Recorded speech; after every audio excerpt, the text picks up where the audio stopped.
saja Bu Made. Tapi Ibu Sri, beberapa hari ini saya perhatikan Ibu Sri kayaknya kurang bersemangat, kayak lesu begitu. Ada masalah kah? Bu Made, saya itu ada masalah sedikit dalam pembelajaran di kelas. Oh, coba Ibu Sri ceritakan apa yang Ibu Sri rasakan. Begini, ada satu orang anak dalam menerima pembelajaran itu dia kurang mampu.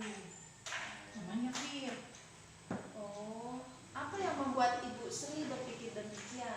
Maksudnya bisa Ibu Sri jelaskan seperti apa ini anak ini? Kalau melihat dari pengamatan saya sehari-hari dalam pembelajaran itu, saya lihat dia kurang mampu menerima pelajaran itu karena mungkin ada gangguan dalam penglihatannya.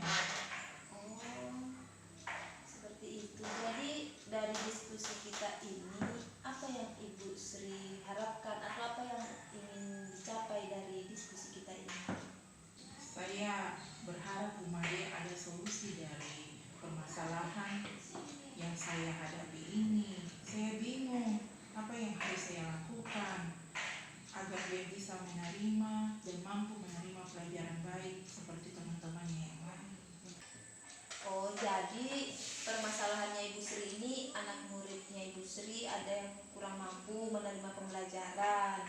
Kemudian Ibu Sri ingin mendapat solusi supaya bisa meningkatkan pembelajaran pada murid. Seperti itu Ibu Sri. Iya, saya ingin mendapat solusi dalam hal yang sudah saya sampaikan tadi, permasalahan yang timbul yang ada di kelas ini. Oke, sekarang coba Ibu Sri ingat-ingat apa yang sudah Ibu Sri lakukan selama ini di kelas.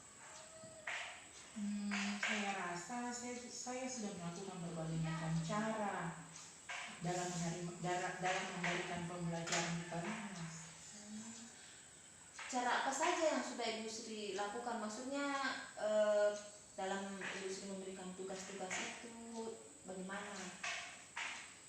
Yang saya lakukan setiap hari itu, saya pikir saya sudah melakukan pembelajaran semenarik mungkin dari media pembelajaran, menarik dan bervariasi bagi anak. Saya pikir itu sudah menarik, semenarik mungkin yang saya lakukan. Ya, menurut saya yang Ibu Sri lakukan itu sudah baik sekali. Lantas bagaimana dampaknya untuk anak yang kurang ini, bagi yang kurang ini? Yang saya lihat kayaknya belum ada kemajuan, masih seperti yang kemarin-kemarin. Apakah Ibu Sri tidak mencari cara lain atau adakah cara lain yang mungkin bisa dilakukan supaya mengatasi dari anak ini, permasalahan anak ini? Yang akan saya lakukan seharusnya yang seperti Bu Made sudah lakukan dulu. Maksudnya yang seperti bagaimana Ibu Sri? Ibu Made kan sudah pernah mensosialisasikan kepada teman-teman guru tentang pembelajaran berdiferensiasi, yaitu melihat kebutuhan murid. Selama ini saya belum pernah menerapkan di mulai minggu depan saya akan melakukan pembelajaran berdiferensiasi. Iya, bagus sekali itu Ibu Sri ya. Berarti Ibu Sri sudah tahu permasalahannya, bahwa anak itu berarti Ibu Sri harus melihat kebutuhan murid, seperti itu permasalahannya. Benar begitu Ibu Sri? Iya, benar sekali Bu Made. Nah Ibu Sri, untuk beberapa hari ke depan kira-kira apa yang akan Ibu Sri lakukan? Apa rencananya Ibu Sri? Ya, rencana saya ke depannya dalam seminggu ini saya akan tetap membuat media pembelajaran yang menarik dan bervariasi untuk anak didik. Ya, oke. Apakah ada cara lain yang bisa Ibu Sri lakukan supaya bisa untuk mengatasi ini anak yang bermasalah ini? dari yang saya akan lakukan dari segi media pembelajaran yang dulu saya buat kecil, sekarang saya akan buat sebesar sesuai dengan penglihatannya dia, bisa dia jangkau dengan matanya yang agak kurang gitu.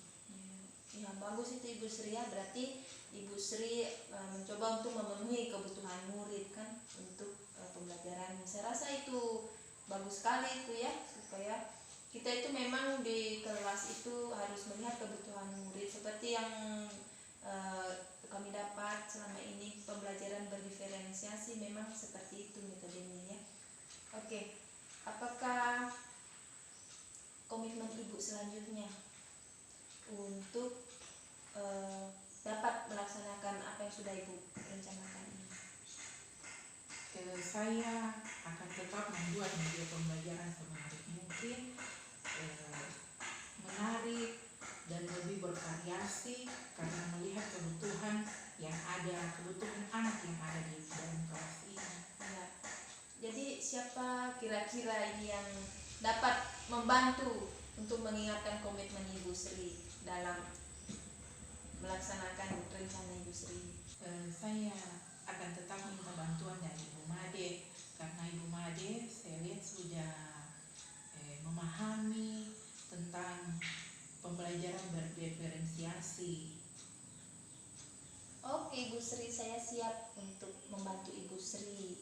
Tinggal bagaimana kita akan berkolaborasi nantinya untuk